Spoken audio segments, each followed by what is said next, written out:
ever watch a mind reader and wonder, is this real or is it all just smoke and mirrors? Well, in this explainer, we're going to decode the secrets behind those seemingly impossible feats. So let's just get right to it. The big question that has fascinated people for centuries. Can anyone actually read your thoughts just by looking at you? You've seen it, right? Some performer on a stage who somehow knows the name of your first pet or predicts a word you'll randomly pick out of a book. It leaves you sitting there wondering, how on earth did they do that? Did they have some kind of sixth sense?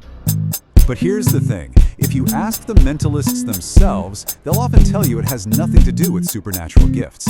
It's a masterful mix of psychology, subtle suggestion, and of course, a little bit of showmanship. They're not reading your mind, they're reading you. So how do they pull it off? Let's get into the nitty-gritty. We're going to break down a classic routine to see exactly how the illusion works from the inside. All right, imagine you're the one in the audience. The performer points to you and says, just think of a number, any number between 1 and 30. Don't write it down, don't say a word. They ask you a few weird, off-topic questions, and then they look you right in the eye and bam, they name your exact number. The crowd goes wild, totally convinced they just saw real-deal telepathy. But the secret isn't a psychic gift. Nope, it's a whole toolkit of psychological principles that cleverly take advantage of the predictable and often invisible ways our own minds work.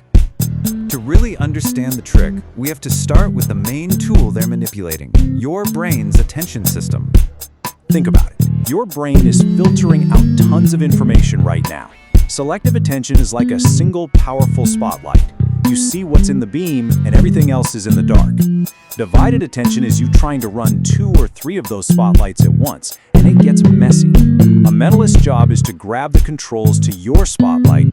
Now in magic, this is called misdirection. But it's not just about distracting you, like, hey, look over there. The truly brilliant performers say it's about focusing your attention so intensely on something fascinating, a story, a strange question, a gesture, that you literally become blind to the mechanics of the trick happening in plain sight.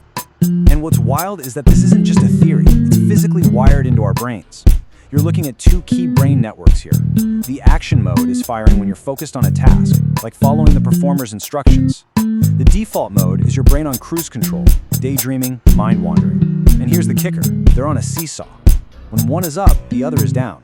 The mentalist's entire goal is to keep your brain so locked in action mode that the other part, the part that might question what's going on, never even gets a chance to turn.